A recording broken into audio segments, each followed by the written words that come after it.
Assalamu alaikum warahmatullah.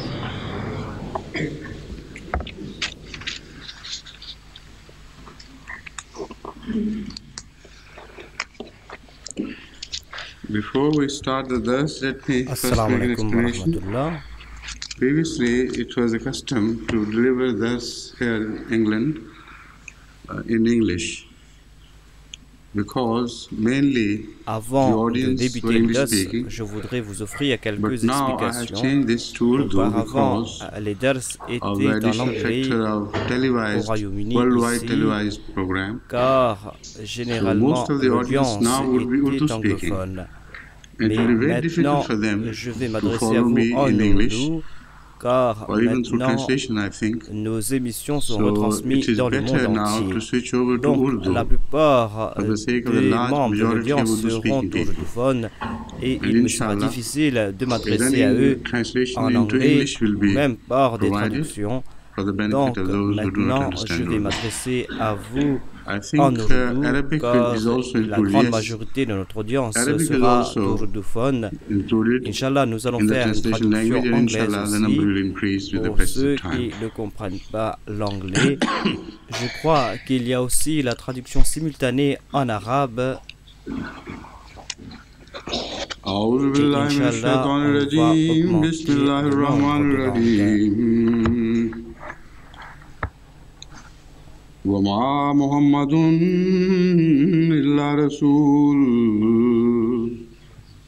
قد خلت من قبله الرسل أفإن مات أو قتل انقلبتم على أعقابكم ومن ينقلب على عقبيه فلن يضر الله شيئا وسيجزي الله الشاكرين وما كان لنفس أن تموت إلا بإذن الله كتابا مؤجلا ومن يرد ثواب الدنيا نؤته منها ومن يرد ثواب الآخرة نؤته منها وسنجزي الشاكرين.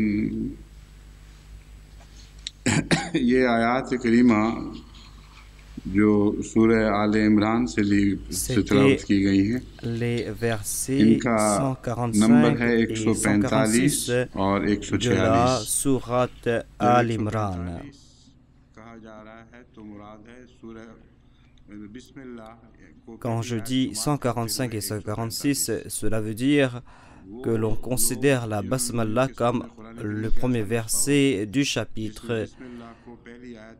Ceux qui ont des versions du Saint-Coran où la Basmallah n'est pas considérée comme le premier verset doivent réduire le nombre de versets par un.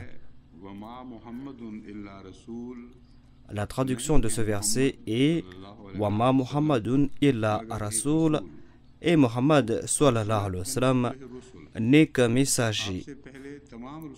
Qad khalat min qablihi rusul.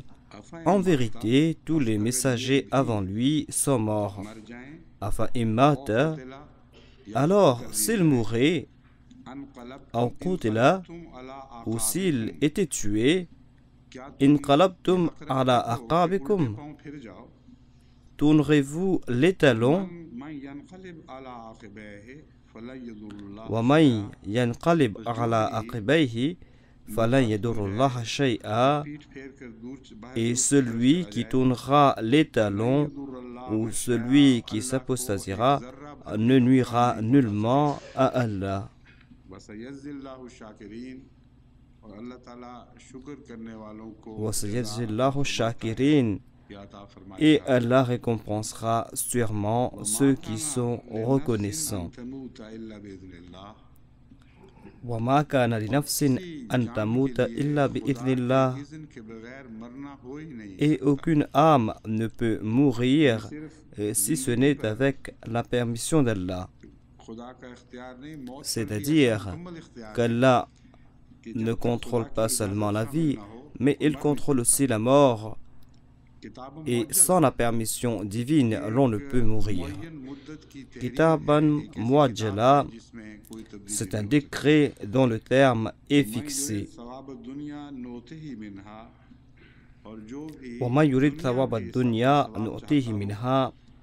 Et celui qui désire la récompense d'ici-bas, nous lui en accorderons.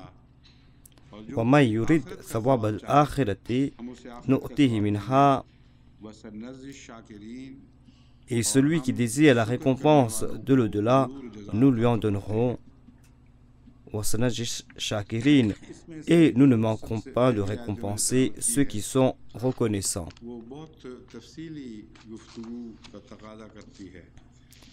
Le premier verset que j'ai mentionné requiert une explication détaillée, car c'est un verset qui est sujet à controverse entre la Jamaat Ahmadiyya et les autres dénominations de l'islam.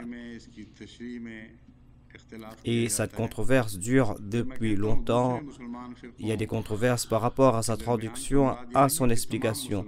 Quand je dis les autres musulmans, cela ne veut pas dire que nous sommes en controverse avec tous les musulmans, car plus tard, je vais prouver qu'un grand nombre d'ulémas et d'exégètes du passé comme du présent sont d'accord avec notre point de vue. Donc, ces ulémas acceptent notre point de vue, à savoir que le terme khala signifie la mort, et le terme khala signifie que tous les prophètes du passé sont décédés sans exception. Soit qu'ils ont été décédés, c'est-à-dire qu'ils sont morts de mort naturelle, ou soit qu'ils ont été tués. Donc, de parmi les musulmans, il y a un grand nombre de personnes qui acceptent ce fait. Mais maintenant, je vais mentionner tout d'abord certaines explications sémantiques et étymologiques de ces mots. Khala yakhlu khuluwan wa khala'an. En arabe, quand on explique un mot, l'on mentionne l'accompli, l'inaccompli et l'infinitif. Khala yakhlu signifie qu'il est passé, qu'il a vidé. Yakhlu signifie qu'il a vidé ou qu'il est passé. Khuluun wa khala'an, c'est l'infinitif, cela veut dire abandonner un endroit quelconque.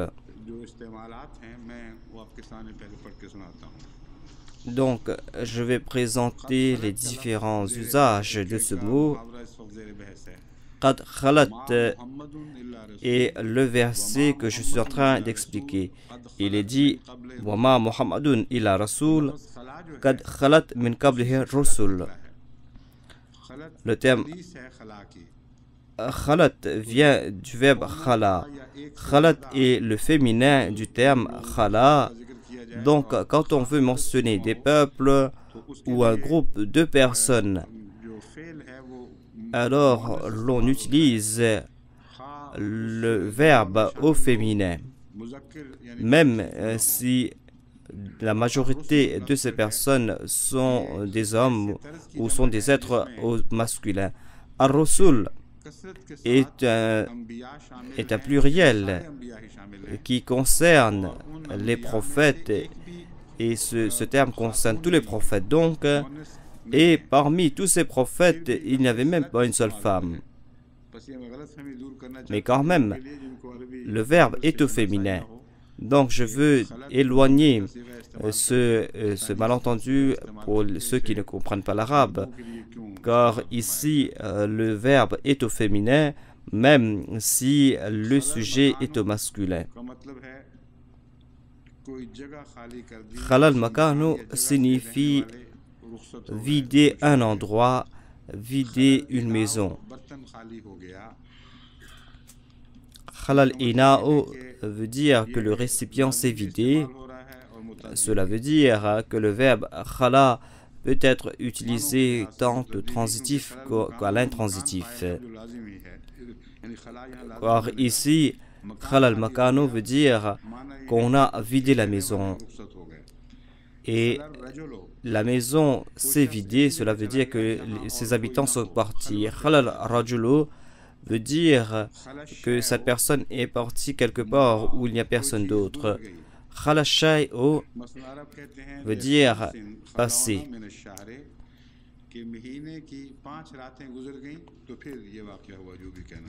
C'est-à-dire que la chose s'est passée 5 nuits après le début du mois. Dans le Saint-Coran, le terme khala est utilisé à plusieurs reprises. Wa min ummatin illa khala fiha nadhir. C'est-à-dire un avertisseur est passé parmi tous les peuples du monde.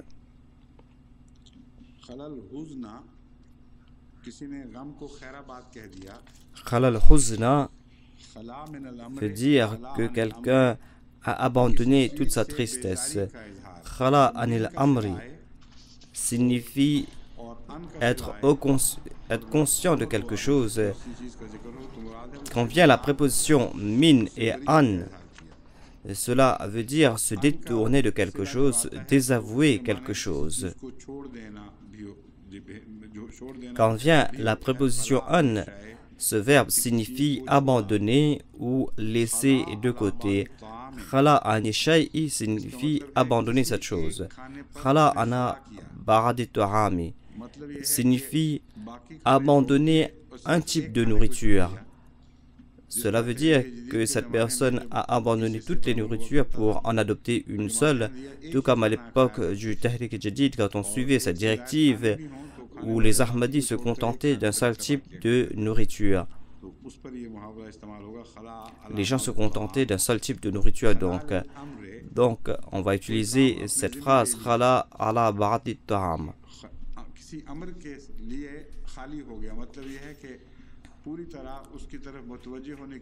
C'est-à-dire se tourner vers quelque chose et soutenir quelque chose, prendre le fardeau de quelque chose. Khala bihi, quand vient la préposition bi, cela signifie que khala veut dire se moquer ou railler quelqu'un.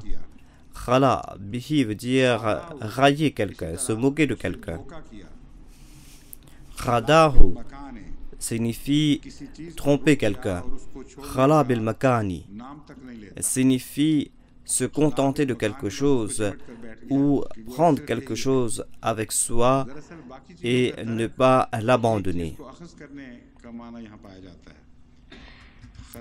Donc abandonner toute chose et s'attacher à quelque chose est témoigné par le verbe khala.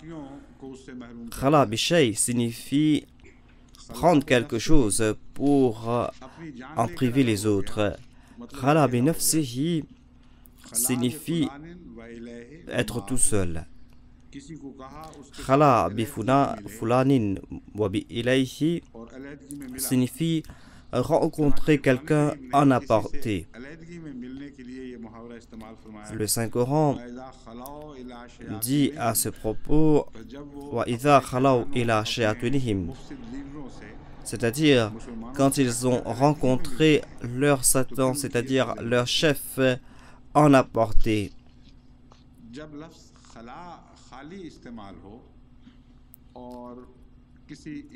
Quand le terme khali est utilisé et quand ce terme s'applique à un être humain, selon l'usage arabe, cela signifie que cette personne est décédée, cette personne s'est éteinte. Khala funanun signifie que cette personne est décédée, cette personne est morte. Voilà ce que nous dit le dictionnaire Lisanul Arab. Khala fulanun signifie idha mata, c'est-à-dire que cette personne est décédée. Khala makan fulanin signifie que la maison d'un tel est vide et l'on traduit cela par mata, c'est-à-dire le décès.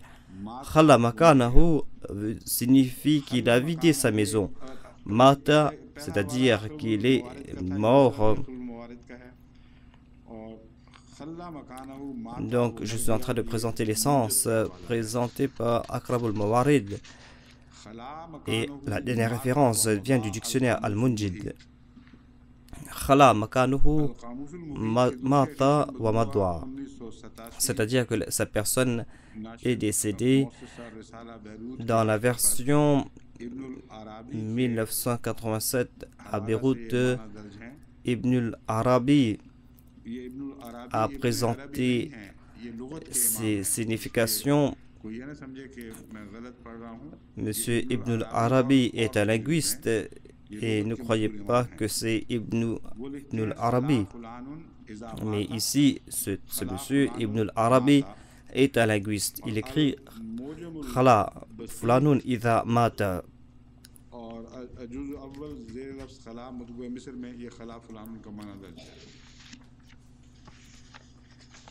Donc, dans un autre dictionnaire, il dit Khala fulanun idha mata, c'est-à-dire que la personne est décédée.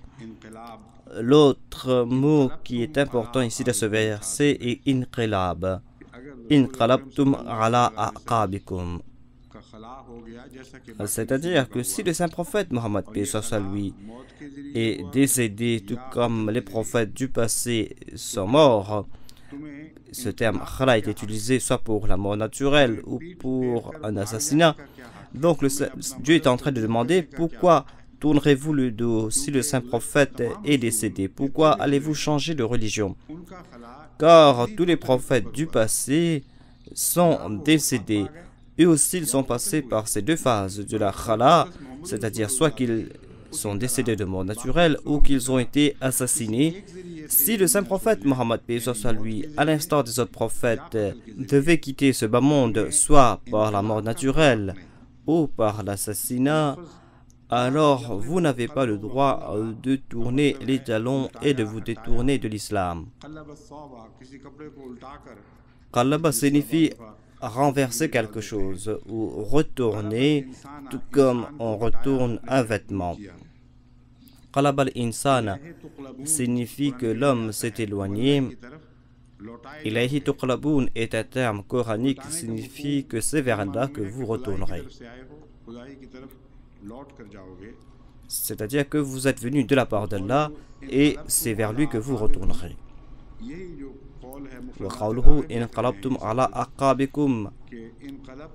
Donc, Mufradat et Raghib est en train de présenter le sens de ce verset en disant que voulez-vous tourner vos talons? Ensuite, il déclare Inna ila rabbina munqalibun. C'est un autre verset du Saint-Coran qui veut dire que c'est vers Allah que nous retournerons.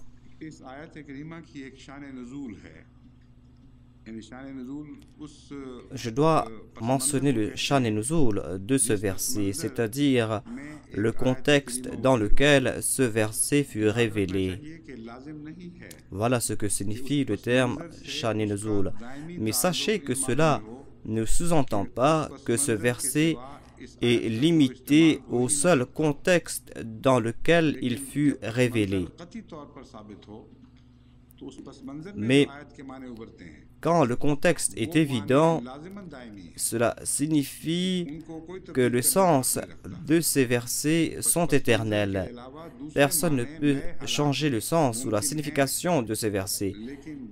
Donc, dans d'autres situations, on peut interpréter ces versets différemment, mais les significations qui sont liées avec un événement particulier à l'époque du saint prophète Mohammed, lui, cette signification donc est d'une portée éternelle.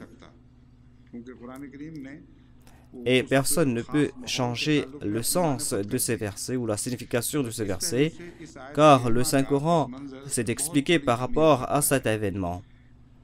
Donc, le contexte de ce verset est très important. Tous les exégètes sont unanimes et parmi lesquels on trouve Alama Ayusi, Alama Zamashkhari, Alama Razi, Alama Qurtubi. Donc, tous ces ulémas sont unanimes pour dire que ce verset concerne certains événements au cours de la bataille d'Uhud. C'est-à-dire ce verset Wama Muhammadun illa Rasul, Qad khalat min qablihi rusul. Mohammed n'est qu'un prophète et tous les prophètes avant lui sont passés. Donc il déclare que quand, au cours de la bataille de Uhud, quand le saint prophète Mohammed lui fut blessé et quand il se trouvait parmi les cadavres et quand il était loin des records des musulmans, les musulmans sont passés par un moment d'angoisse terrible. Certains avaient déclaré que le saint prophète Mohammed lui est mort et en raison de cette angoisse, certains étaient désemparés, certains ne savaient quoi faire. Donc, tout cet événement a été présenté par ce verset du Saint-Coran. Je vais me tourner vers les exégètes du passé pour vous expliquer ce qui s'est passé exactement. Qamiya avait déclaré qu'il avait tué le saint prophète Mohammed lui. Les musulmans ont perdu tout repère et ils ont entendu des rumeurs. Et le saint prophète Mohammed lui les a appelés en disant « Ilayya ya ibadallah, Ilayya ibadallah, ô serviteurs d'Allah, venez vers moi, ô serviteurs d'Allah, venez vers moi. » Et un groupe de ses compagnons s'est approché de lui. Le saint prophète, paix soit lui, les a reprochés en raison de leur fuite. Ils ont déclaré que nos pères et nos mères vous soient sacrifiés. Nous avons entendu dire que vous êtes morts et nous étions tous désemparés et nous voulions abandonner le champ de bataille. Et c'est là que ce verset fut révélé. Cette réponse nous fait comprendre qu'inqilab ne signifie pas que ces personnes se sont apostasiés, c'est-à-dire qu'ils avaient abandonné l'islam. Donc, inqilab signifie abandonner, partir. Ici, cela ne veut pas dire que, na'udhu billah, tous les croyants se sont apostasiés quand ils ont entendu dire que le saint prophète, paix soit lui, est décédé. Et il y a certains qui voulaient s'apostasier en entendant cette nouvelle, mais Allah les avertit ici. Mais la grande majorité des musulmans étaient fidèles à la cause du saint prophète Mohammed, paix soit lui. Ils ne ont point nui à leur foi. Ils ont abandonné le champ de bataille, certes, car ils étaient désemparés et ils ne savaient quoi faire après le décès du saint prophète Mohammed, paix soit lui. Et c'est pour cette raison qu'ils avaient pris la fuite. Donc, inqilab ne signifie pas qu'ils se sont détournés de la foi, mais qu'ils ont abandonné cet endroit pour se tourner vers un autre. Il est dit que certains hypocrites ont commencé à déclarer. Donc, le terme inqilab s'applique aux hypocrites aussi. Les premières personnes que j'ai mentionnées sont ceux qui étaient fidèles envers le saint prophète Mohammed, paix soit lui. En entendant cette nouvelle que le saint prophète Mohammed, paix soit lui, est décédé, ils étaient tous désemparés, ils ne savaient que faire. Ils ont abandonné le champ de bataille, certes, mais ils n'ont pas abandonné la foi. Mais le deuxième groupe mentionné ici sont les hypocrites. Il est dit donc que certains hypocrites ont déclaré que s'il était un vrai prophète, il n'aurait pas été tué. Donc, retournez vers votre foi d'antan. Hadrat Anas bin Nadar, qui était l'oncle d'Anas bin Malik, a déclaré: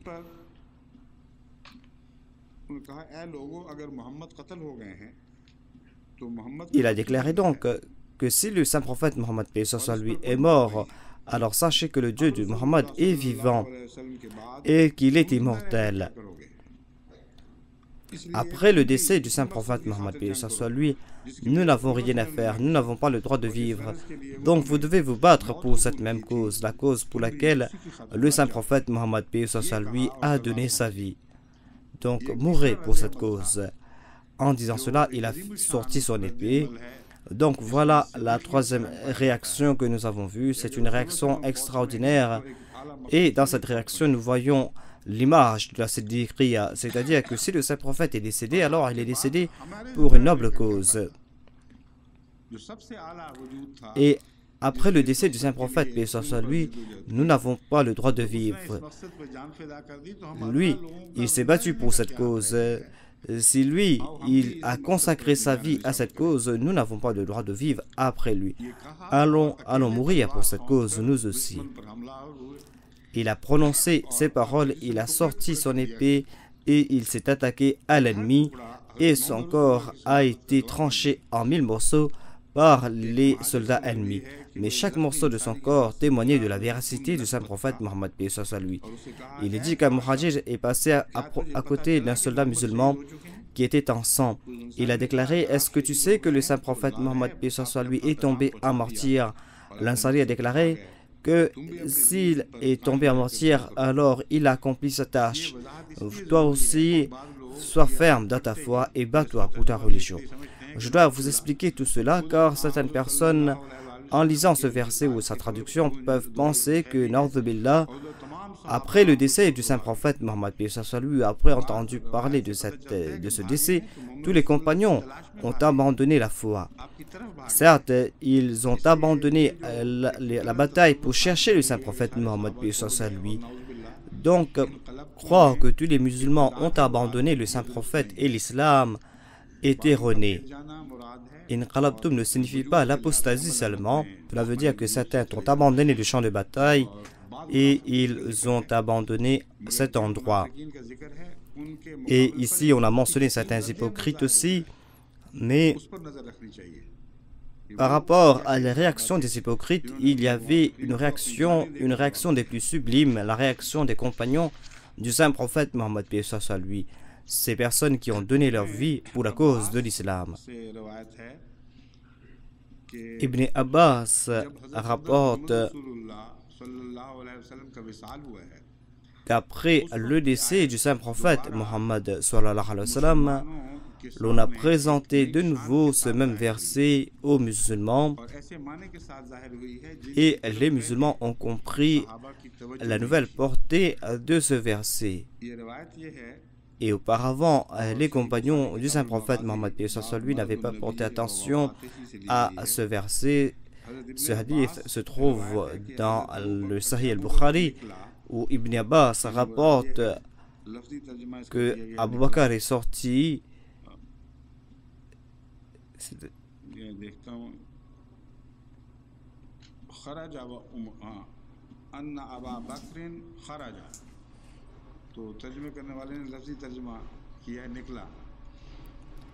Donc, ils ont traduit cela qu'Abu Bakr est sorti. Cela veut dire qu'après le décès du saint prophète Mohammed paix soit lui, Abu Bakr s'est présenté à lui et il est sorti de la chambre du saint prophète Mohammed paix soit lui. Et Omar s'adressait à l'assistance. Il disait que le saint prophète Mohammed paix soit lui n'est pas décédé mais qu'il est toujours vivant. Abu Bakr a déclaré: Omar, assieds-toi. Mais Omar refusa. Et les gens se sont tournés vers Abu Bakr et ils ont abandonné Omar. Abu Bakr a déclaré après ses salutations et après ses louanges que celui d'entre vous qui adore Mohammed paix soit lui, qu'il sache maintenant que Mohammed sallallahu alayhi wa sallam est décédé, et la personne parmi vous qui adore Dieu, qu'il sache que Dieu est vivant et qu'il est immortel. Et la preuve du décès du saint prophète Mohammed paix soit lui est qu'Allah a déclaré que Mohammed n'est qu'un messager et en vérité tous les messagers avant lui sont morts. Donc, ce verset fut révélé dans le contexte de la bataille d'Uhud et ici Abu Bakr l'a cité afin de soutenir sa déclaration.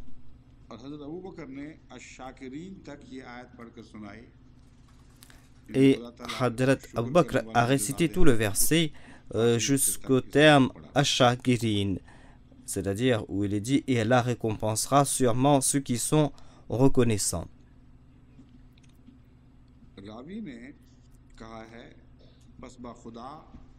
Le rapporteur déclare: par Dieu,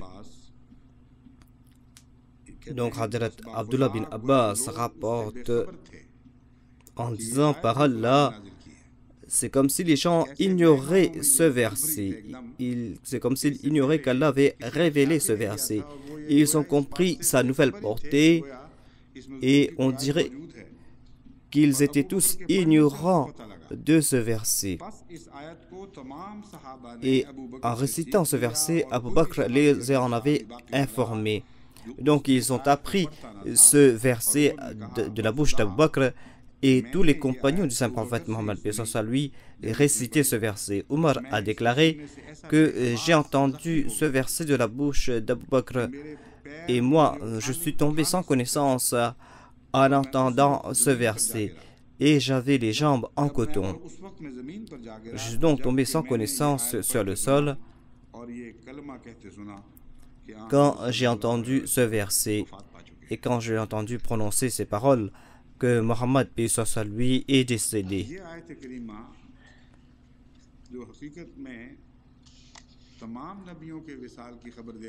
Ce verset coranique nous informe à propos du décès de tous les prophètes. Et ici, il est dit que le saint prophète Mohammed paix soit lui est supérieur à tous les prophètes. Donc apparemment, l'on peut penser que le saint prophète Mohammed paix soit lui est toujours vivant, tout comme à propos de Jésus-Christ. Les chrétiens pensent qu'il est toujours vivant car il n'est pas un prophète ordinaire, car il est le Fils de Dieu. Donc, il se peut que certains génèrent en eux ce faux concept que le saint prophète Mohammed paix soit lui est toujours vivant. Et afin de rejeter ces faux concepts, Dieu a présenté ce verset. Mais Dieu a présenté un autre verset avec les mêmes paroles par rapport à Jésus-Christ, où il est dit c'est-à-dire que Jésus-Christ, que vous considérez comme le Fils de Dieu, comme l'immortel, il n'était qu'un prophète. Il n'était pas plus qu'un prophète. Et lisez l'histoire de tous les prophètes, lisez la sunna de tous les prophètes, et vous allez voir que tous les prophètes d'avant Jésus-Christ sont décédés. Donc Jésus-Christ, lui aussi, doit mourir un jour. Et après cela, le Saint-Coran a dissipé davantage ce doute, car certains peuvent croire que Jésus-Christ va mourir plus tard. C'est pour cette raison que le Saint-Coran a déclaré « Wa ummuhu siddiqa ». La mère de Jésus-Christ était une femme pieuse, une siddiqa. « Wa ummuhu siddiqa kana ya'kulani ta'am ». Tous deux avaient l'habitude de consommer de la nourriture de par le passé. C'est-à-dire, tout comme sa mère a abandonné la nourriture en mourant, le fils aussi a abandonné la nourriture en mourant. Ne croyez pas que cela aura lieu dans le futur, car en liant Jésus-Christ avec sa mère, Dieu nous a fait comprendre que maintenant, il n'y a point de doute quant au décès de la mère, car elle a abandonné toute forme de nourriture. Celui qui abandonne la nourriture mourra un jour. C'est pour cette raison que le Saint-Coran a déclaré que nous n'avons pas donné de tels corps aux prophètes, des corps qui ne consomment pas de nourriture. En fait, c'est le même sujet. Donc, il est dit qu'Issa a abandonné la nourriture, tout comme sa mère a abandonné la nourriture. Donc, le verbe khala s'est appliqué à ces deux personnes. Ce verset s'applique aussi au saint prophète Mohammed paix soit lui, mais pas pour dissiper ce malentendu que les gens vont considérer le saint prophète comme un faux Dieu. Mais ici, Dieu a mentionné le décès du saint prophète Mohammed paix soit lui. Il est supérieur dans tous les prophètes. Et d'aucuns peuvent croire que puisque tous les autres prophètes sont des prophètes ordinaires, ils sont déjà morts, le saint prophète Mohammed paix soit lui ne peut mourir car il est le plus grand des prophètes. Afin de dissiper ce malentendu, Dieu nous a fait comprendre que puisqu'il était un prophète, alors le décret des prophètes va s'appliquer à lui, et avant lui, tous les prophètes sont décédés, tous les prophètes sont morts. S'il n'était pas ainsi, alors Mohammed n'allait pas mourir lui aussi. Si un seul prophète était vivant, alors Dieu n'aurait pas donné la mort au saint prophète Mohammed, paix soit sur lui. Voilà l'argument qui a été présenté par Dieu, un argument qui a convaincu les musulmans. C'est-à-dire le fait que Dieu a donné la mort au saint prophète Mohammed, paix soit sur lui, veut dire que tous les prophètes d'antan sont décédés.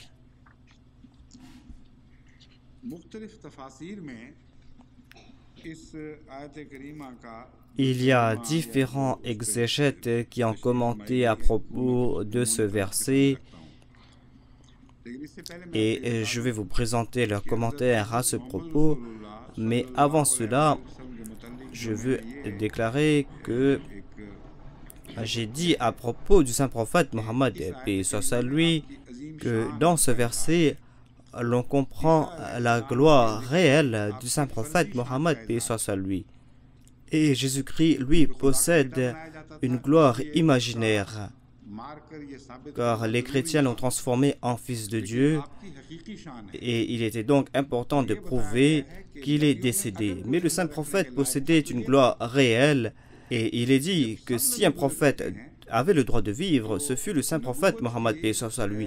Puisque tous les prophètes sont décédés, cela nous fait comprendre que la mort est destinée à tous les prophètes, soit qu'ils doivent mourir de mort naturelle, ou soit qu'ils doivent être tués.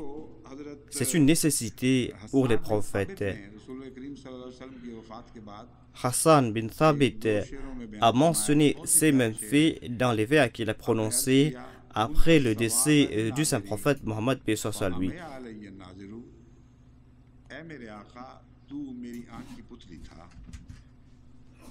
Ô mon maître, tu étais la prunelle de mes yeux. Je te voyais à travers ces prunelles. Tu étais la lumière de mes yeux. Quand tu étais vivant, je voyais la lumière. Et maintenant, je ne vois plus rien.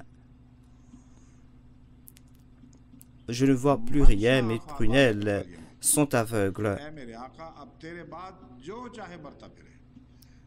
Ô mon maître, tout le monde peut mourir maintenant. Je ne m'en soucie guère, car je craignais uniquement ta mort.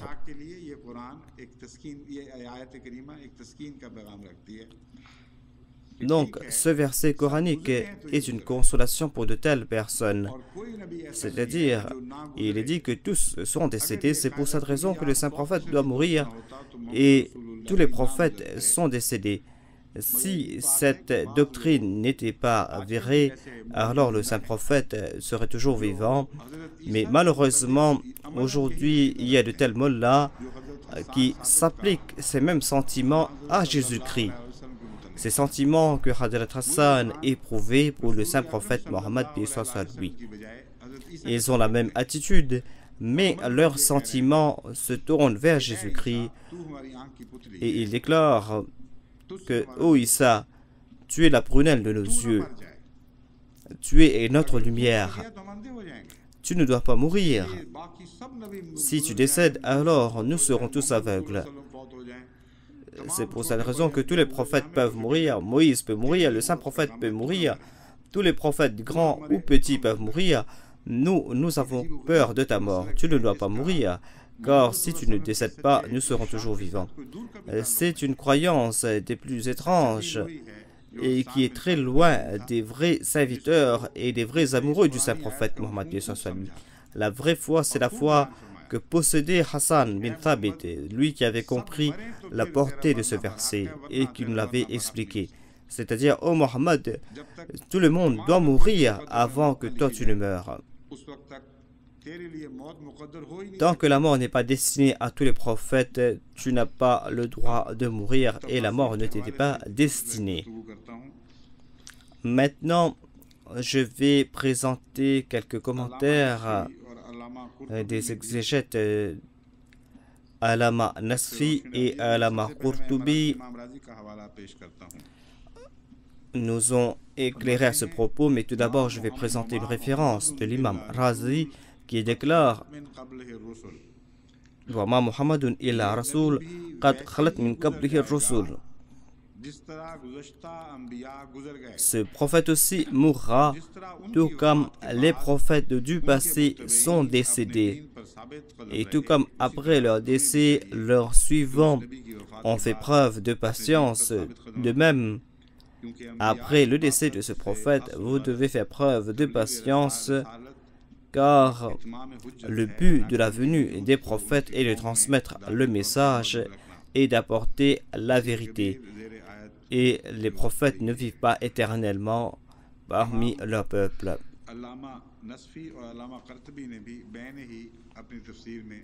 Allama Nasfi et Allama Qurtubi ont déclaré la même chose dans leurs exégèses. L'imam Shawkani, dans son ouvrage Fathul Qadir, écrit que certains ont déclaré que s'il était un prophète, il n'aurait pas été tué. Pour y répondre, Allah déclare que le saint prophète n'est qu'un prophète, un messager. Tout comme les messagers du passé sont décédés, lui aussi mourra un jour.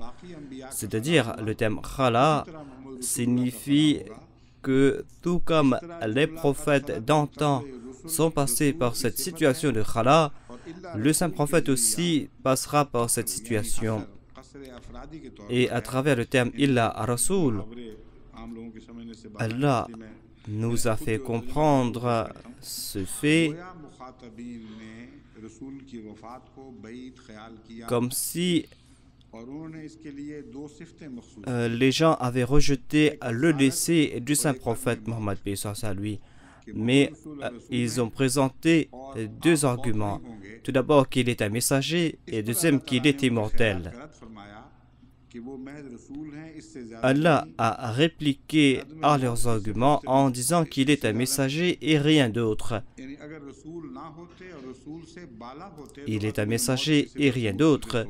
C'est-à-dire que s'il n'était pas un messager et s'il était supérieur à un messager, alors peut-être qu'il aurait l'immortalité. Un chiite, At-Tabrisi Amritsri, déclare dans son tafsir que ce verset signifie qu'il est un être humain que Dieu avait choisi pour transmettre son message. Avant lui, tous les prophètes sont décédés et il accomplit sa tâche de messager. Et il est décédé, il est mort, et certains parmi ces messagers ont été tués. Et lui aussi, il mourra, tout comme les prophètes d'antan sont morts. La mort ne leur sont pas étrangers, et il se peut qu'ils soient tués. Cela veut dire que la mort est liée avec les prophètes. L'imam Razi déclare que Dieu, dans différents versets, nous a fait comprendre que le saint prophète ne sera point tué. Quand il est dit Innaka mayitun wa innahum mayitun, c'est-à-dire tu décéderas d'une mort naturelle et eux aussi ils mourront. Ensuite il est dit Wallahu ya'simuka minan nas, c'est-à-dire qu'Allah te protégera des hommes.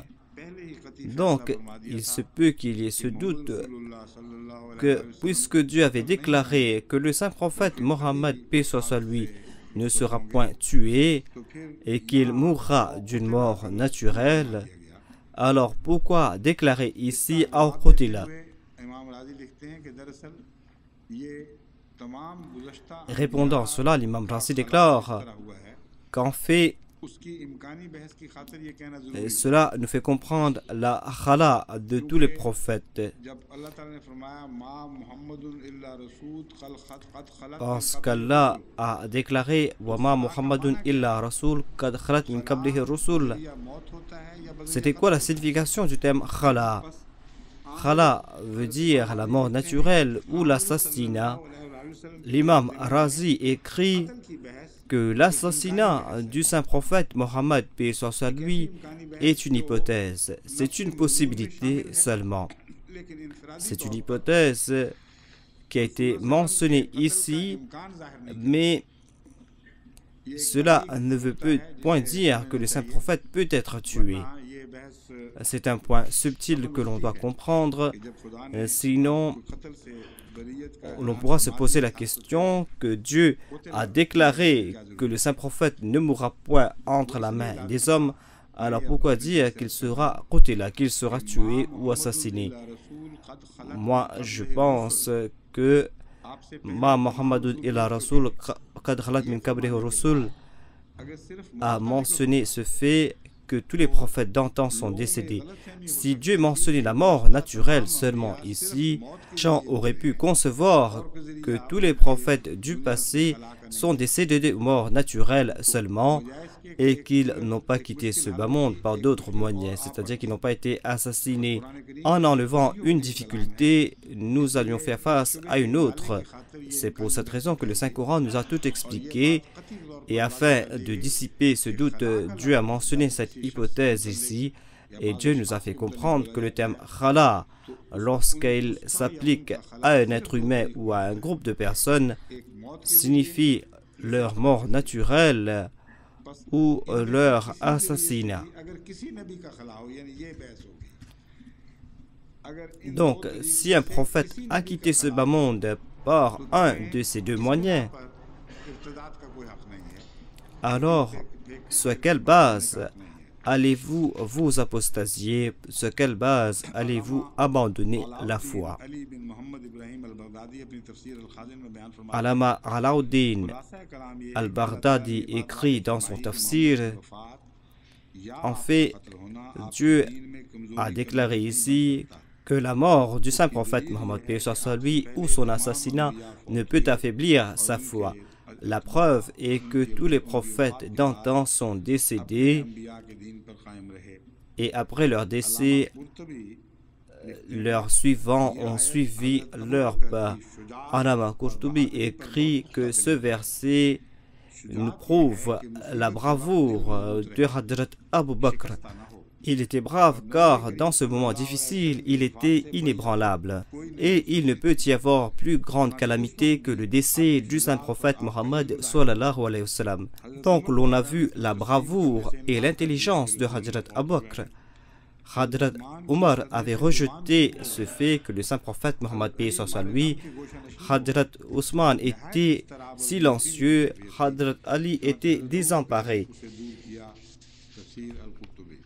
Hadrat Abu Bakr a éloigné ce désespoir et les a fait comprendre la vérité.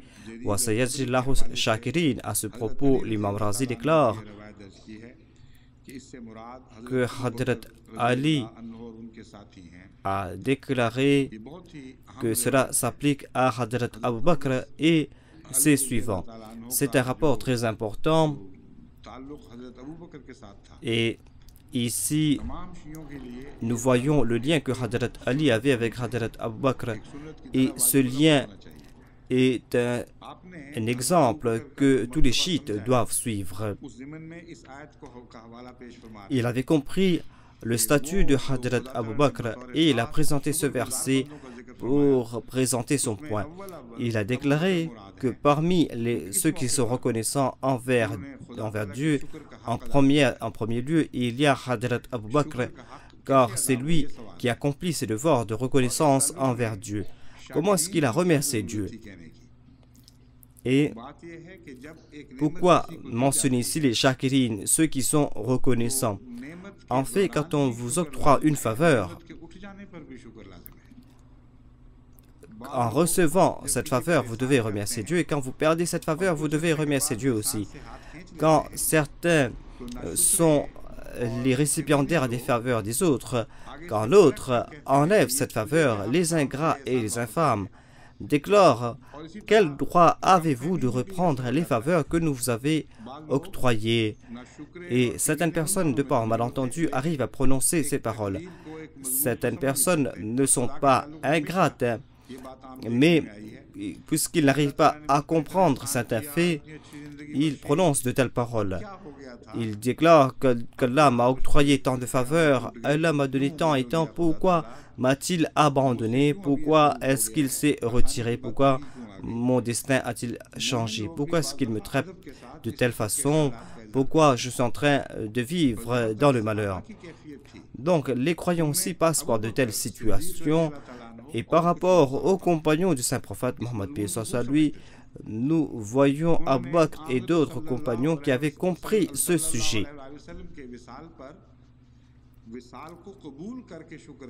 Et après le décès du saint prophète Mohammed, paix soit lui, ils ont accepté sa mort et en ont remercié Dieu, car s'ils ne remerciaient pas Dieu pour ce décès, ce sera une forme d'ingratitude. Cela voulait dire que Dieu, tu nous as octroyé cette grande faveur qu'est le saint prophète Mohammed, paix soit lui, et maintenant tu n'as pas le droit de le reprendre. Ce sont des pensées qui portent à croire que les musulmans ne veulent pas accepter ce décès. Par exemple, quand une mère perd son enfant, des fois, elle ne peut l'accepter, elle perd ses sens, elle déclare que je ne peux accepter cette mort, comme si la vie de cet enfant était un droit et qu'elle avait ce droit personnel. Donc c'est une forme d'ingratitude. Vous devez donc comprendre comment Hadrat Abu Bakr était reconnaissant envers Dieu. Le saint prophète Mohammed, paix soit lui, appartenait à Dieu et quand il a voulu le prendre, il avait le droit de le reprendre. Voilà le sujet que Hadrat Abu Bakr avait compris et Hadrat Ali a aussi compris ce sujet et il a loué Hadrat Abu Bakr. Il a déclaré: ô Abu Bakr, tu as accompli tes devoirs envers Dieu, tu as été reconnaissant envers Dieu. Allama Zamakhshari Kashaf déclare que cela veut dire que Hadrat Anas bin Nadar et les autres qui n'ont pas abandonné le champ de bataille. On ne peut rejeter cette interprétation car ces personnes ont accompli leur devoir de reconnaissance envers Dieu. Il déclare que Dieu les a qualifiés de shakirin car tout ce qu'ils ont fait, ils ont fait en reconnaissant Dieu pour les avoir octroyé l'islam. Soit qu'ils reconnaissaient Dieu pour envoyer le saint prophète Mohammed, paix soit lui, selon moi, ils ont démontré leur gratitude en raison du saint prophète Mohammed, paix soit lui.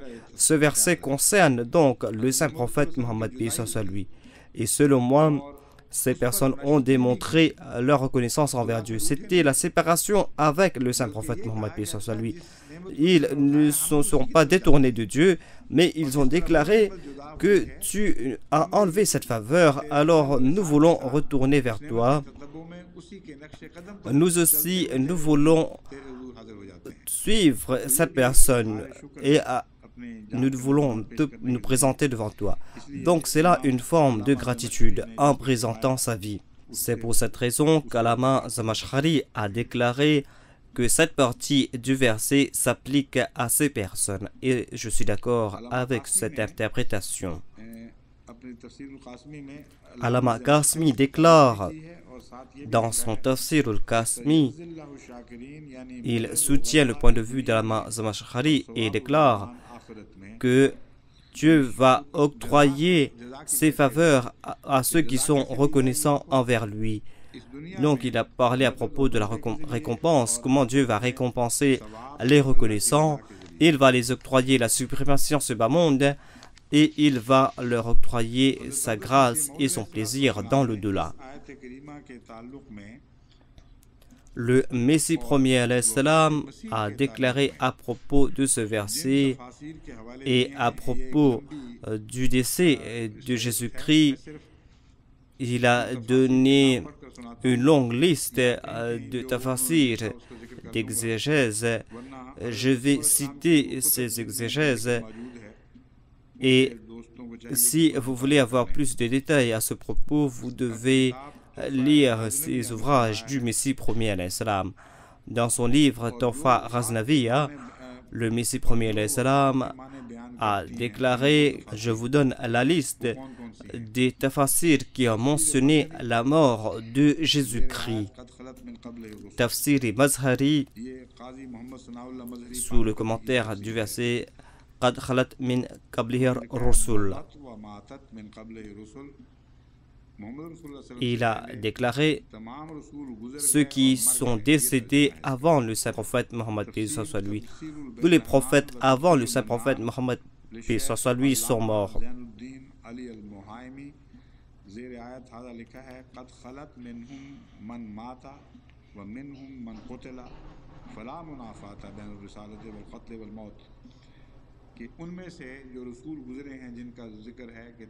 Cela veut dire que les prophètes qui ont été mentionnés ici concernent tous les prophètes. Il écrit que certains sont décédés de mort naturelle et d'autres ont été tués. Et à part ces deux moyens, aucun prophète n'a quitté ce bas monde. Ces deux situations s'appliquent à ces prophètes, c'est-à-dire soit qu'ils meurent de mort naturelle ou soit qu'ils ont été tués. La mort ou l'assassinat ne sont pas des points négatifs, mais ils sont nécessaires. Si un prophète existe, il doit mourir de mort naturelle ou il doit être tué, c'est tout. Tafsir Jamiul Bayan a été cité par le Messie premier alayhi salam et un autre tafsir, le tafsir al-Baydawi, a été cité par le Messie premier alayhi salam. Tafsir Jamal a été cité lui aussi par le Messie premier alayhi salam.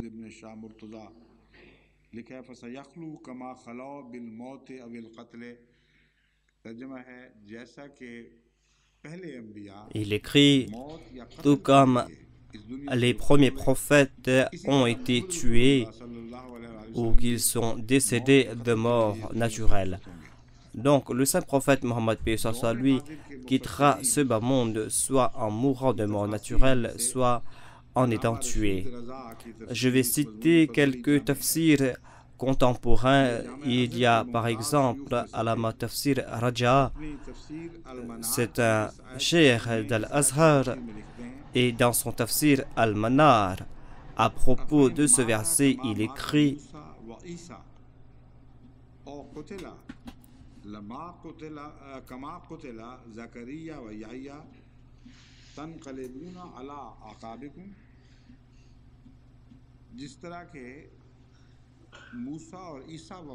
c'est-à-dire s'ils décèdent comme Moïse et Jésus. Donc Allama Rashid Raza a mentionné Jésus-Christ par exprès, car il savait que les autres considèrent Jésus-Christ comme étant vivant au ciel. Donc il déclare que selon lui, après ce verset, l'on ne peut dire que Jésus-Christ est toujours vivant au ciel. Il déclare tout comme Jésus-Christ et Moïse sont décédés, tout comme Moïse et Jésus-Christ sont morts, ou tout comme Zacharie et Yahya ont été tués.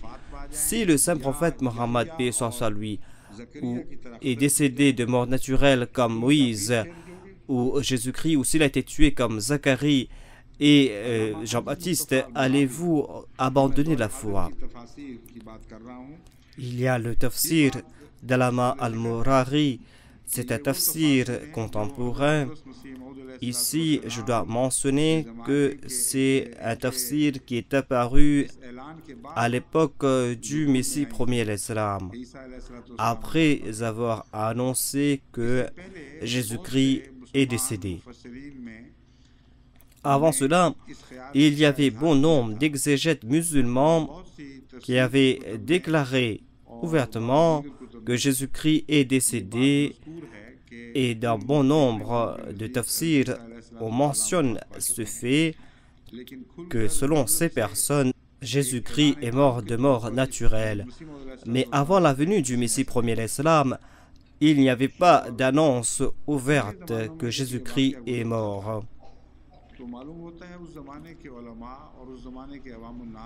Au début, l'on pensait que les ulémas de cette époque et les masses musulmanes n'accordaient pas d'importance à cette croyance, c'est-à-dire de transformer cette croyance en un dogme pour dire que celui qui a rejeté cette croyance a porté atteinte à l'islam. Cette croyance en Jésus n'avait pas de telle importance. Donc, ceux qui ont écrit la vérité, ils ont écrit la vérité et personne ne les a conspués. Prononcer de telles paroles quand il n'y a point d'opposition n'est pas une forme de bravoure. Mais quand le Messie premier l'Islam a annoncé que Jésus-Christ est décédé, nous comprenons qu'à cette époque, la majorité des musulmans et tous les ulémas étaient unanimes que Jésus-Christ est monté au ciel. Et à l'exception de quelques personnes qui partageaient le point de vue du Messie premier l'Islam, personne n'avait le courage de l'annoncer. Et c'est pour cette raison que c'est le Messie premier l'Islam qui a pris la responsabilité de l'opposition. Et ce fut un défi. C'est comme s'il voulait dire que moi je ne veux pas que Jésus-Christ vive, car Dieu et le Saint-Coran ont déclaré qu'il est décédé. Donc vous pouvez faire ce que vous voulez pour m'assassiner, je m'en soucie guère. Et en fait, nous comprenons qu'il y a eu bon nombre de fatwas contre le Messie premier l'Islam, car il avait annoncé que Jésus-Christ est décédé. Hussein Batalvi et les autres ont annoncé qu'ils avaient le droit de tuer le Messie premier l'Islam. Ils ont lancé ces fatwas que celui qui assassinera le Messie premier l'Islam sera récompensé par Dieu. Tout cela découle du fait que le Messie premier l'Islam avait déclaré que Jésus-Christ est décédé. Et ils ont annoncé qu'on va tuer celui qui déclare que Jésus-Christ est décédé. C'est là le moment de bravoure et le Messie premier l'Islam ne s'est soucié guère des autres et il a annoncé que Jésus-Christ est décédé. Et petit à petit, les gens ont pris courage et ces tafasirs que je vais mentionner ici ont été publiés après la venue du Messie premier l'Islam, car après que les gens se sont ligués contre le Messie premier l'Islam, quand on a opprimé les Ahmadis pour la seule raison qu'ils ont déclaré que Jésus-Christ est décédé, donc après tout ce tumulte, ces gens ont déclaré, oui, le Saint-Coran déclare que Jésus-Christ est décédé. Il y a par exemple le Tafsir al-Manar.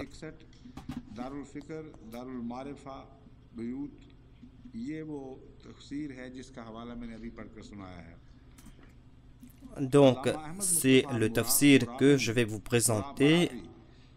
Il y a donc Allama Ahmad Mustafa al-Murari qui travaillait à la faculté de la charia islamique et de la langue arabe. Il écrit dans son tafsir al-Murari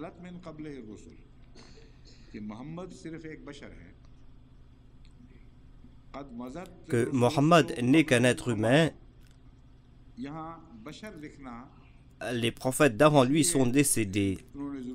Ici, il a écrit qu'il est un homme, alors que le mot homme n'est pas utilisé dans ce verset. Car un prophète doit être un être humain.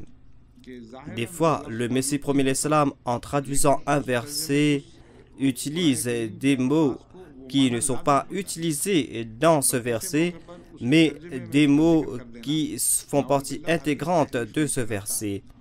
Donc, mentionner de tels mots dans la traduction ne va pas à l'encontre de l'usage du Saint-Coran. Au contraire, ces paroles présentent les significations qui sont présentes dans le verset. Le terme prophète et homme sont liés les uns avec les autres. Tout homme ne peut être un prophète, mais tout prophète doit être un homme, un être humain. Afin de nous faire comprendre cela, cet exégète déclare que le Saint-Coran déclare qu'il est un être humain. Et avant lui, il y a eu bon nombre de prophètes et tous ces prophètes sont décédés. Et il est dit que Zacharie et Yahya sont décédés, ils n'ont pas eu l'immortalité, Afa Imata, tout comme Moïse et Jésus sont décédés. Donc si Mohammed, paix soit sur lui, est décédé comme Moïse ou Jésus-Christ, et comme d'autres prophètes, ou s'il a été tué comme Yahya ou Zacharie, alors vous n'avez pas le droit de rejeter votre foi.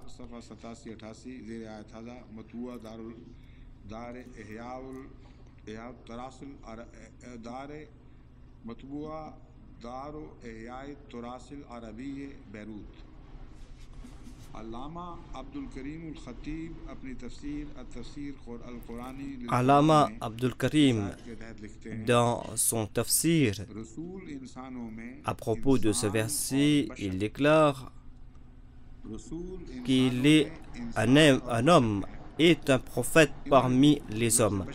Il est un prophète parmi les hommes et il est un homme lui-même. Lui aussi, il a souligné l'importance du terme être humain ou homme, car ce terme est inclus dans la signification mentionnée dans ce verset. Tout comme tous ces prophètes sont décédés, lui aussi il mourra. Et tous les prophètes du passé sont décédés.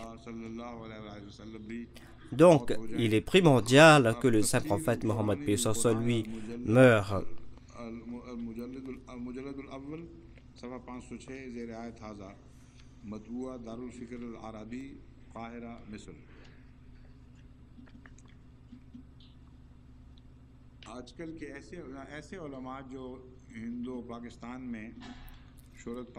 Nous avons des ulémas qui sont de grand renom au Pakistan et en Inde. Parmi eux, il y a le Maulana Abdul Kalam Azad. C'était un grand intellectuel et il avait dépassé bien d'autres érudits parmi les siens et les autres le respectaient. En dépit de leurs différences politiques, les autres intellectuels respectaient Maulana Abdul Kalam Azad car ils savaient qu'il s'était démarqué des autres. Le docteur Inamullah Khan a écrit à Maulana Abdul Kalam Azad et ce dernier lui a répondu en 1956, bien longtemps après la partition de l'Inde. Peut-être qu'il voulait savoir si le Maulana Abdul Kalam Azad aidait les Ahmadis ou s'il avait le courage d'aider les Ahmadis. Ce dernier donc lui a répondu que le Saint-Coran a mentionné la mort de Jésus-Christ. Il n'est point question de Mirza Sahib ici. Cela veut dire que moi je vais me tourner vers le Saint-Coran. Je ne veux point me tourner vers Mirza Sahib. Je ne veux point le louer ou le critiquer. Car ces deux choses ne sont point liées. Et le Saint-Coran a déclaré que Jésus-Christ est mort de mort naturelle. C'était donc certains commentaires des exégètes du passé et des exégètes contemporains par rapport à ce verset et concernant les déductions qu'ils ont tirées par rapport à la mort de Jésus-Christ. Voilà les points que je vais mentionner. Aujourd'hui, je vais mentionner une autre personnalité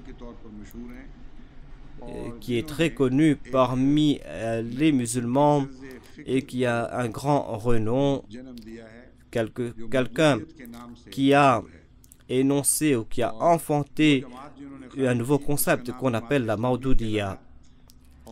Et la Jamaat qu'il a établie s'appelle la Jamaat Islami. Et cette Jamaat est bien ancrée en Inde, au Pakistan, au Bangladesh et dans bon nombre de pays arabes et dans d'autres pays musulmans. Bon nombre de ces ouvrages ont été traduits et éparpillés dans le monde entier. Et il fut un temps quand une compagnie américaine s'occupait des traductions des ouvrages du Maulana Maudoudi. Donc, ces ouvrages ont été distribués dans bon nombre de pays. Allah ne connaît pas le contexte dans lequel cela fut fait, mais ce que je suis en train de dire est la vérité. Le Maulana Maudoudi Sahib a prononcé des choses intéressantes à ce propos. Il déclare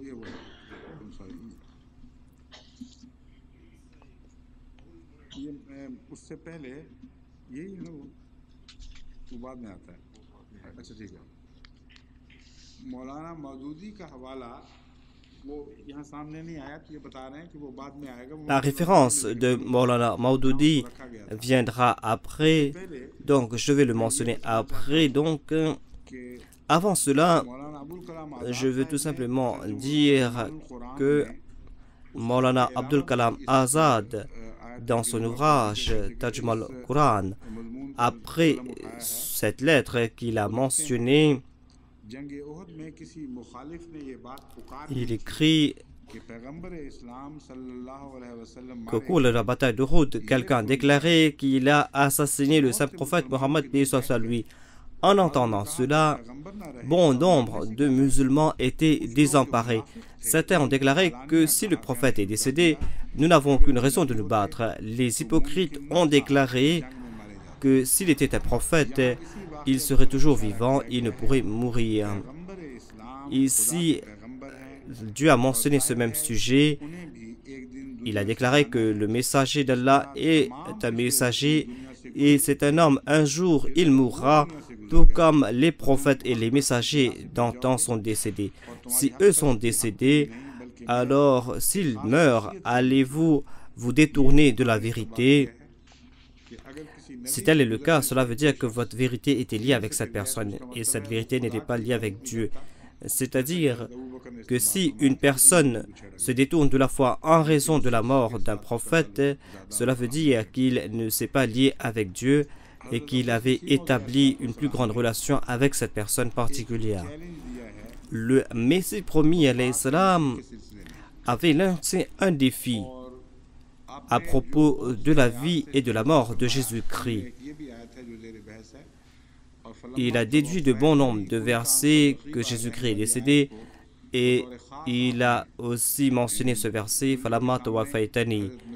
Il a souligné l'importance de ce verset afin de prouver la mort de Jésus-Christ. Et à ce propos, il avait lancé un défi à un de ses opposants. Il a déclaré que je suis prêt à vous donner 1000 roupies si vous me prouvez d'un verset coranique ou des hadiths, qu'ils soient faibles ou pas, ou si vous me prouvez dans les écrits des imams ou des compagnons, ou si vous me citez parmi les poèmes pré-islamiques, ou si vous me citez des proses ou des vers, des écrits arabes, que le terme khalat signifie. Donc, ce défi concerne ce même verset, ce verset où il y a le terme khala. Le Messie premier l'Islam déclare que si vous prouvez que khalat signifie être élevé physiquement vers le ciel. Dieu a mentionné le terme khalat dans le Saint-Coran. Ensuite, il a mentionné cela dans un verset éloquent.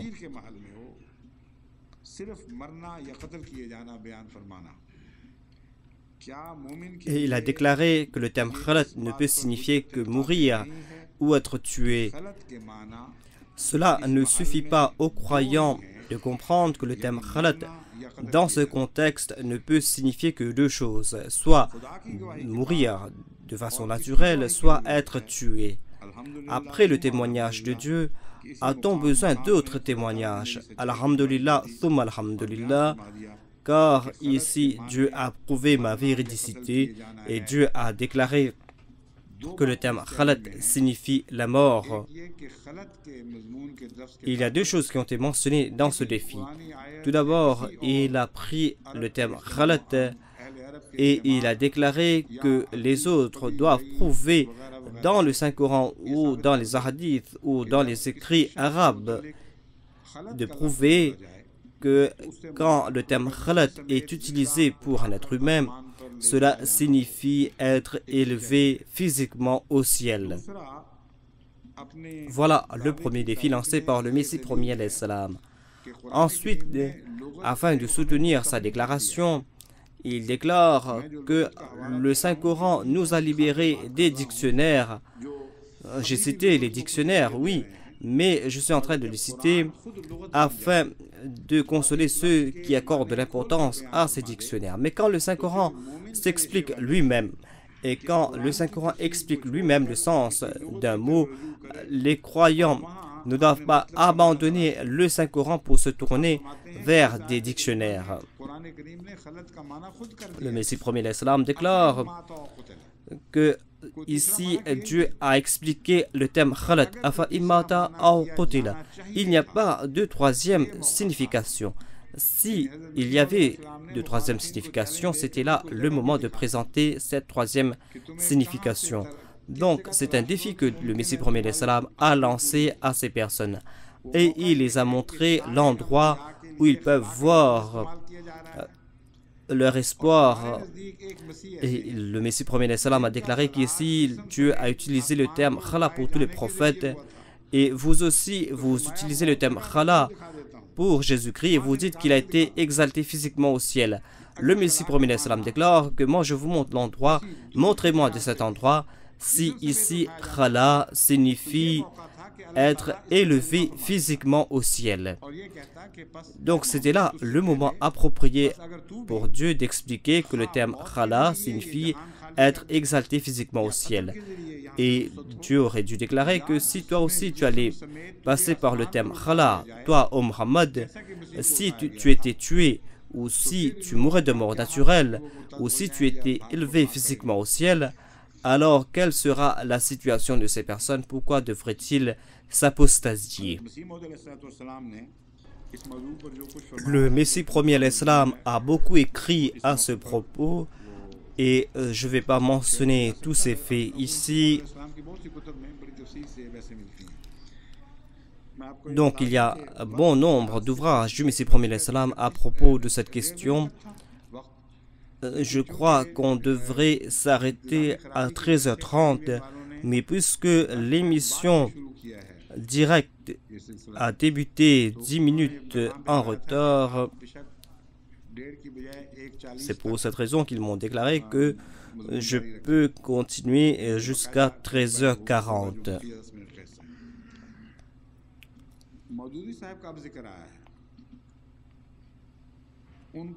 Je mentionnais donc M. Maududi. Il écrit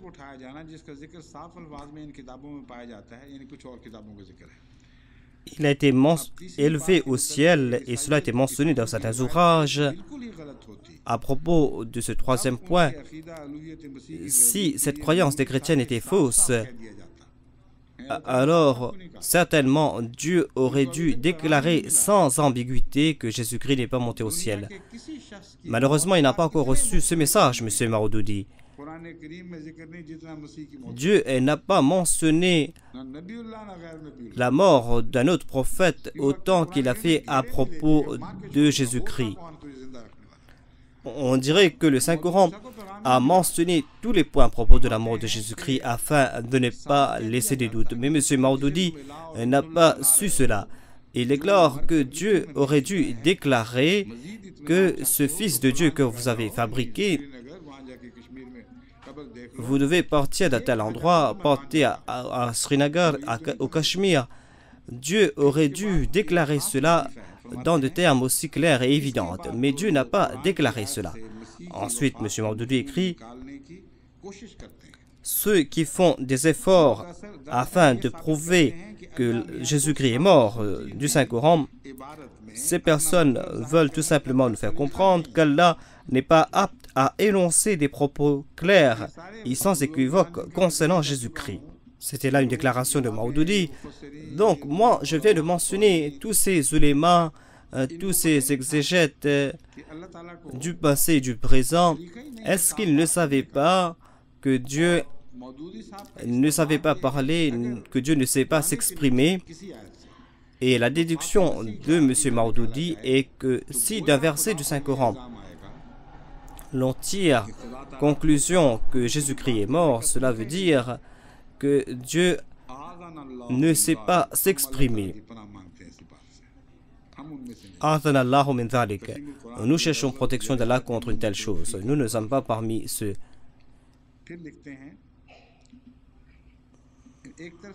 Ensuite, il écrit, d'une part, il déclare que c'est une allégation contre le Saint-Coran, c'est-à-dire que Dieu n'a pas prononcé des paroles évidentes ou sans ambiguïté, et que les propos du Saint-Coran sont ambigus, et c'est pour cette raison qu'on ne peut pas accepter ces faits.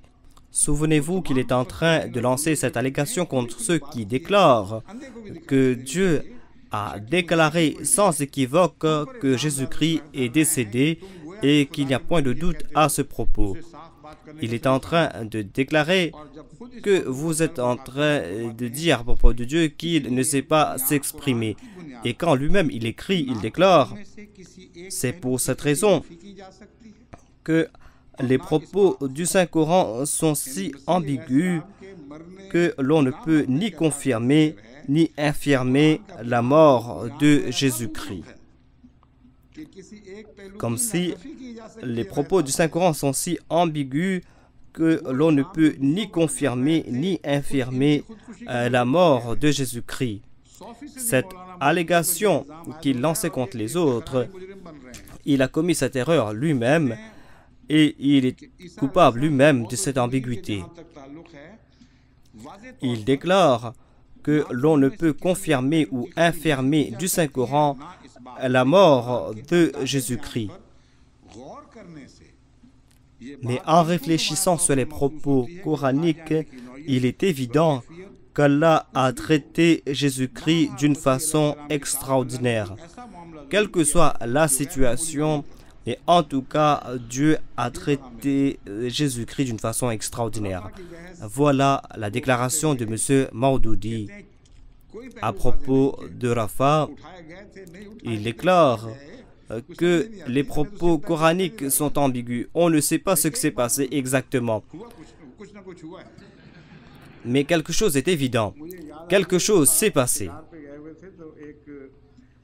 Je me souviens qu'une fois, quand nous étions partis à la chasse, nous avions vu quelque chose de loin et on ne savait pas c'était quoi cet animal.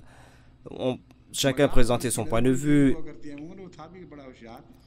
Nous avions quelqu'un avec nous qui voyait de très loin. On lui a demandé c'est quoi cet animal là-bas. Il a regardé avec attention et il a déclaré que soit c'est une bouja qui est un oiseau ou soit c'est quelque chose d'autre.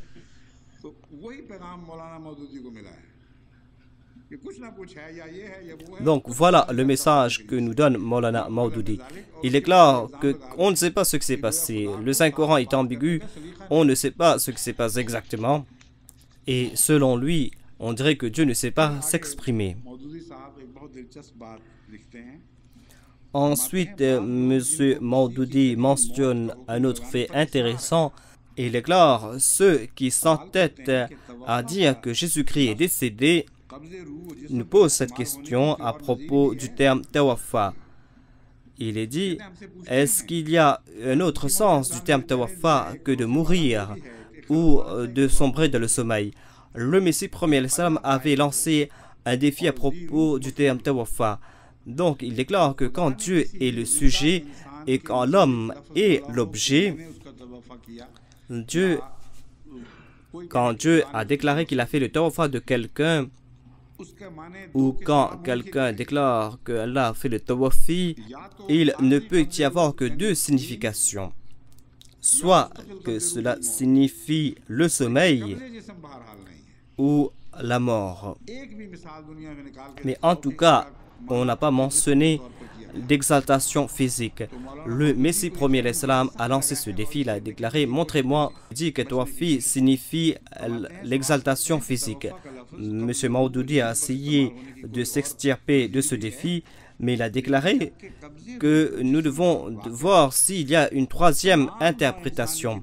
M. Maududi déclare, quand cet événement n'est survenu qu'une seule fois, alors comment et où trouver de similarité au terme tawafi?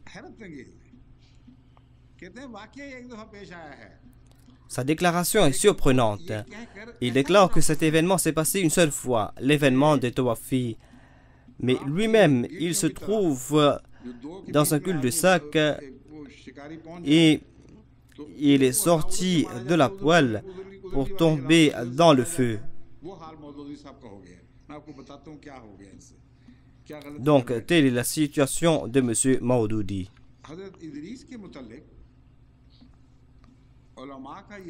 À propos du prophète Idriss, les ulémas déclarent que lui aussi, il a été exalté physiquement au ciel. Et moi, je ne savais pas ce point de vue des ulémas. Je croyais que les ulémas acceptaient notre point de vue, c'est-à-dire qu'Idriss a été exalté spirituellement. Donc, bon nombre de mullahs m'ont poursuivi. Ils ont déclaré qu'il y a quelqu'un d'autre qui vit au ciel. C'est Hadrat Idriss. Maududi est en accord avec les ulémas et en désaccord avec les ulémas sur un autre point. Donc, il se trouve en grande difficulté. Quand vient ce verset, à propos du prophète Idriss, il déclare Wadhkurul fil kitaba Idrissa innahu kana siddiqan nabiyya wa rafa'nahu makanan aliyya. C'est la question de rafa, d'élévation. Donc il déclare que ce terme ne signifie pas l'exaltation spirituelle. Mais s'il y a une signification, c'est l'exaltation ou l'élévation physique. Il déclare, après avoir réfléchi sur le sens de ce verset et sur tout son contexte, l'on ne trouve d'autre explication qu'exaltation physique. Mais ici, il est en difficulté, car concernant Hadrat Idriss, Dieu a utilisé ce même terme. Donc, regardez sa traduction. Et dans ce livre, il fait mention d'Idriss, qui était un homme juste et un prophète de Dieu. Et nous l'avons exalté à une haute position. Écoutez l'explication de Maududi. Il déclare, cela signifie qu'Allah a octroyé à Hadrat Idriss un statut exalté. Donc ici, Rafa, selon lui, est un statut exalté et il a déclaré auparavant que Rafa ne signifie pas de statut exalté. Donc la vérité est sortie. Maududi déclare qu'en raison des rapports israélites, certains d'entre nous déclarent qu'Allah a exalté physiquement Hadrat Idriss au ciel. Fin de citation. Quand Dieu a utilisé le même terme pour Jésus-Christ, pourquoi le Maulana Maududi n'a-t-il pas déclaré que tout cela découle des traditions chrétiennes et israélites qui se sont immiscées dans les croyances musulmanes?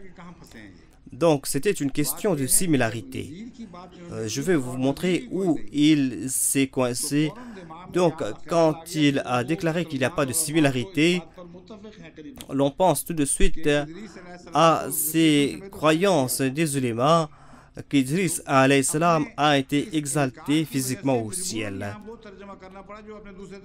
Donc, ici, il a dû présenter une autre traduction pour prouver un fait, il s'est démenti sur un autre fait. Donc, tant que cette croyance sera vivante parmi les musulmans, c'est-à-dire qu'Idriss a été exalté physiquement au ciel, l'excuse de Maududi ne tient pas la route. Mais la question est autre. Sa question concerne le terme tawaffa, tout comme le Messie premier l'Islam l'a déclaré. Quand pour tawaffa, le sujet est Dieu et l'objet est un homme, cela signifie la mort naturelle. L'on ne peut pas imaginer l'exaltation physique ou l'élévation physique. Donc, pour se détourner de ce défi, Maududi a cherché des prétextes. Il a déclaré que puisqu'il n'y a pas de similarité, l'on ne peut pas présenter des similarités concernant Tawaffa. Si cet événement n'a pas eu lieu, pourquoi Dieu a-t-il utilisé le terme Tawaffa pour indiquer l'élévation physique au ciel? Donc, la question d'ambiguïté se pose encore une fois. D'une part, il déclare que le terme Tawaffa n'a pas été utilisé pour d'autres prophètes avant Jésus-Christ. C'est-à-dire que le terme Tawaffa signifie exaltation physique au ciel, selon Maududi. Et c'est pour cette raison qu'on n'a pas d'autres similarités. Donc, pourquoi Dieu a utilisé le terme Tawaffa pour Jésus-Christ pour indiquer son exaltation physique, alors que dans la langue arabe, on ne trouve pas d'exemple similaire? Voilà la question que Maududi voulait éviter en présentant une excuse qui ne tient pas la route. Cet argument va à l'encontre de la logique humaine.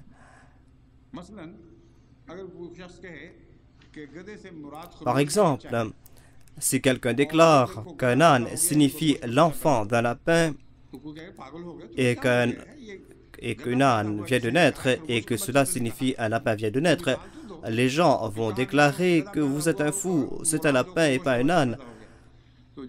Donc, dire qu'un âne vient de naître signifie qu'un lapin vient de naître.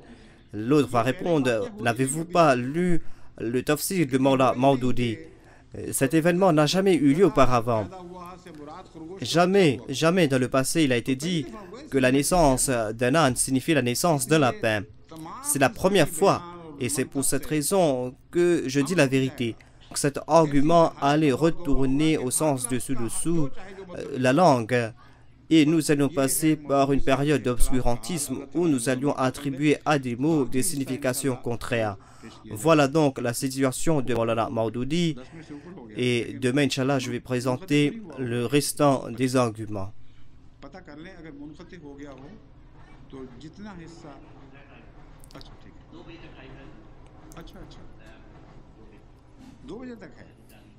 On peut continuer jusqu'à 2 heures, donc jusqu'à 2 heures.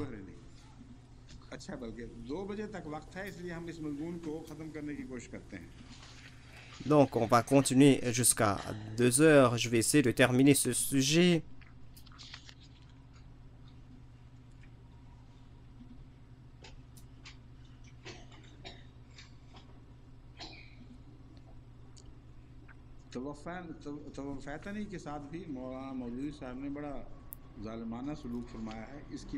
Maulana Maududi Sahib n'a pas compris le terme Tawaffaitani, donc plus tard je vais mentionner ses explications.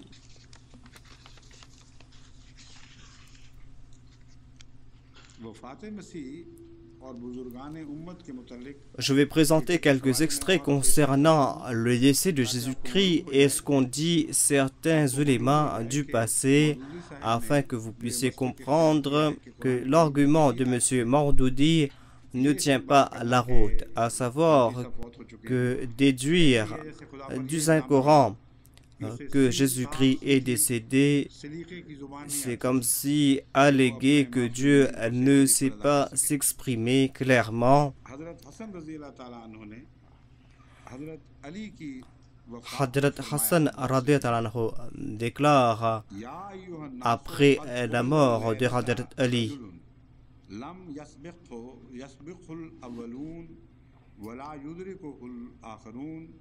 وَلَقَدْ قُبِضَ فِي اللَّيْلَةِ الَّتِي أُرِجَ فِيهَا بِرُوحِ عِيسَى ابْنِ مَرْيَمَ لَيْلَةَ 27 من رمضان. फरमाते हैं तबक़ात कबीर का हवाला है जिल्द 3 सफ़ा 26 कि ए लोगों सुनो, आज रात एक ऐसे शख्स की रूह कब्ज़ की गई। Oh, vous les gens, écoutez, cette nuit une telle personne est décédée, c'est-à-dire Hadrat Ali est décédé cette nuit, et il aurait pu devancer son délai. Et son âme est partie vers Dieu la même nuit quand l'âme de Jésus-Christ a quitté ce bas monde. Il n'est pas question de corps physique ici, mais de l'âme. Et il a mentionné la mort de ces deux personnes. Selon Maulana Maududi, Hadrat Hassan ne savait-il pas la signification de ce verset, ou ne savait-il pas qu'Allah ne sait pas s'exprimer? Hadrat Imam Malik Ta'ala déclare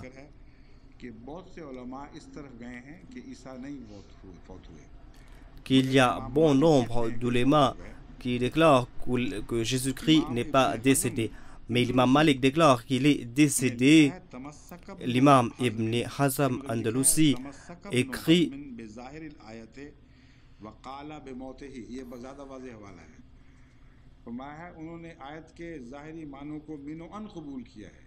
il a déclaré que cette déclaration est évidente et l'on ne peut y avoir de doute à ce propos. Monsieur Maududi a mentionné un autre point, à savoir qu'Allah ne connaît pas le terme maut ou mort. Des fois, il utilise le terme khala, des fois, il utilise le terme rafa, des fois, il utilise le terme tawafa. Maududi demande, est-ce qu'Allah ne connaît pas le terme mort? Pourquoi il n'a pas dit morte? Maududi n'a pas vu cela, car dans ce verset que nous sommes en train de commenter, Dieu a mentionné le terme maut. Wa ma Muhammadun illa rasoul, kad khalat min qablihi rusul. Muhammad n'est qu'un messager et avant lui, tous les messagers sont morts. Enfin, immat, s'il arrivait à mourir, ou s'il a été tué. Donc ici, Dieu a utilisé le terme mat et Dieu a traduit le terme khala par maut. Maududi ne savait-il pas cela? Donc, il est en train de présenter un seul argument, à savoir pourquoi Dieu n'a pas déclaré que Jésus-Christ est mort, est mort, est mort. Pourquoi Dieu n'a pas utilisé le terme mort? Mais Dieu l'a utilisé dans bon nombre de versets. Donc, Maududi ne trouvera point d'échappatoire. Et comme je l'ai déclaré, les déclarations du Saint-Coran à propos de la mort de Jésus-Christ sont compréhensifs et ces déclarations dissipent tout doute. Et laissez de côté les autres versets, prenez ces deux versets que je viens de mentionner. Mal Masih ibn Maryama ila Rasoul, qad khalat min qablihi rusul, wa ummuhu siddiqa kana ya'kulani ta'am. Et ensuite ce verset, wa ma Muhammadun illa Rasoul, qad khalat min qablihi rusul, afa imata aw qutilan qalabtum ala aqabikum. Prenez seulement ces deux versets. Et c'est comme ces deux versets sont comme deux soldats de Dieu et qui ne laisseront point vivre Jésus-Christ. S'il était un prophète ou s'il était un messager, alors le destin des prophètes devait s'appliquer à lui, il devait mourir. Et il est décédé avant le décès du saint prophète Mohammed paix soit lui. Donc, il est passé par le même destin que sa mère, tout comme sa mère a abandonné la nourriture, lui aussi, il a abandonné la nourriture. Tout comme le saint prophète est décédé, lui aussi, il est décédé. Donc, si vous voulez accepter le message de Jésus-Christ, alors vous devez accepter qu'il est décédé avant le saint prophète Mohammed paix soit lui. Ces deux points dépendent l'un de l'autre. Alama Abdullah, dans son tafsir Bayrul Muhit, écrit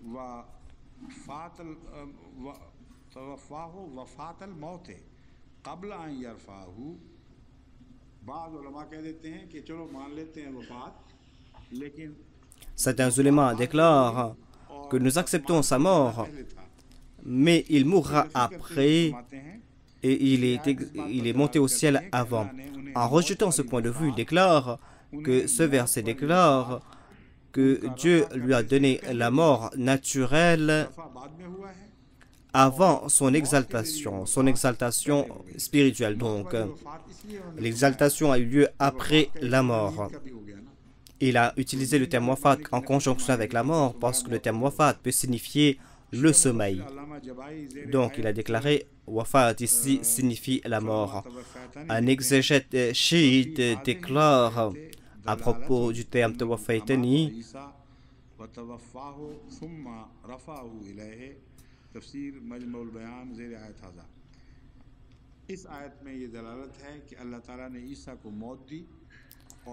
ce verset prouve que Dieu a donné la mort à Jésus-Christ et que Dieu l'a exalté après vers lui. Allama Rashid Radwa écrit dans le Risala al-Manar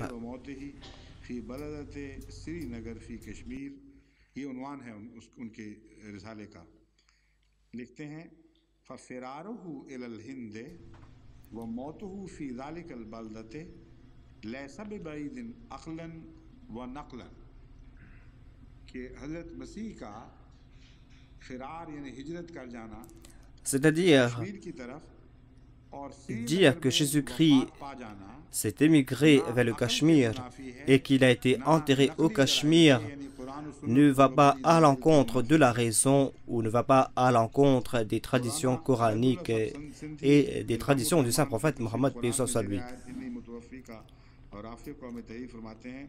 Un autre exégète déclare à propos de Inni Mutawafika wa Rafiuka, Mutawafika signifie que je te donnerai la mort. Toutes les traditions que nous voyons à propos de Jésus-Christ et de son exaltation au ciel sont des rapports juifs. Sayyid Ahmad Khan Sahib écrit à propos de la mort de Jésus-Christ que nous devons réfléchir sur le Saint-Coran. Dans le Saint-Coran, Allah déclare à 4 reprises et dans les 3 premiers versets, Dieu a donné la nouvelle de la mort naturelle de Jésus-Christ. Mais puisque les ulémas de l'islam, plus tard, ont été influencés par des traditions chrétiennes, ils ont été influencés par des traditions chrétiennes avant de se tourner vers le Saint-Coran. Donc il déclare qu'avant de se tourner vers le Saint-Coran, ils ont été influencés par certaines croyances chrétiennes. Et c'est pour cette raison que quand ils ont regardé le Saint-Coran, ils n'ont pas compris la portée de ses sens. Et c'est pour cette raison qu'ils ont déclaré, et ce sont là des propositions erronées, que Jésus-Christ a été exalté physiquement au ciel. Le docteur Ahmad Shelby, qui a enseigné au sein de la Azhar et qui a écrit bon nombre d'ouvrages, il a eu son doctorat au Cambridge et c'était un grand professeur. Il a écrit un ouvrage à ce propos. Il a mentionné des exégètes du passé et des exégètes contemporains. Lui-même a accepté la mort de Jésus-Christ. Et dans son ouvrage, nous avons vu de nouvelles références dont nous ignorons. Donc, il y a cette référence concernant l'imam Ar-Razi. Il écrit que Inni Mutawafika signifie que je vais compléter ta vie et je vais prendre ton âme et je vais te protéger de tes ennemis et je vais accorder à tes suivants la suprématie sur leurs opposants. Mutawafi, selon lui, signifie je compléterai ton âge, c'est-à-dire que tu ne mourras point sur la croix et tout ce qui a été destiné pour toi sera octroyé. Cela signifie qu'il n'a pas été élevé physiquement au ciel. Allama Ayusi déclare, Mutawafi signifie que je compléterai ton âge et je te donnerai la mort et personne n'aura la permission de te tuer. Et après la mort, il sera exalté, ce sera l'exaltation de son âme et non pas l'exaltation de son corps. Ibn Hazm déclare que ces versets signifient que Jésus-Christ est mort et tout autre concept est erroné. Demandons donc à M. Maoudoudi si Ibn Hazm connaissait quelque chose à ce propos ou pas.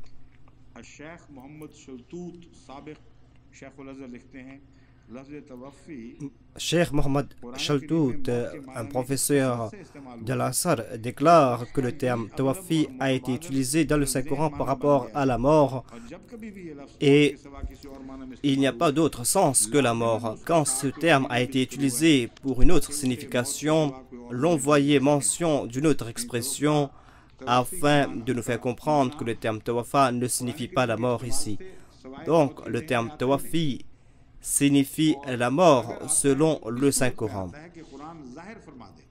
Et si jamais il y avait une autre signification, le Saint-Coran nous expliquait ici que le terme Tawafa signifie le sommeil et non pas la mort.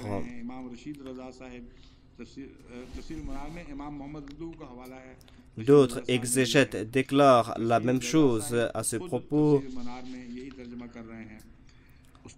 Rachid Raza Saheb a déclaré la même chose dans son tafsir. Abu Zahra déclare dans son ouvrage que le Saint-Coran ne déclare pas que Jésus-Christ a été élevé physiquement vers le ciel. Dans le Qisasul Anbiya, Al-Najjar, qui est un éminent exégète, déclare que la personne qui déclare que Jésus-Christ a été élevé physiquement au ciel n'a point de preuves et d'arguments, car Rafeuka Elayya ne signifie pas qu'il a été exalté au ciel. Cela signifie tout simplement qu'il a été exalté loin, afin que ses ennemis ne puissent pas l'atteindre.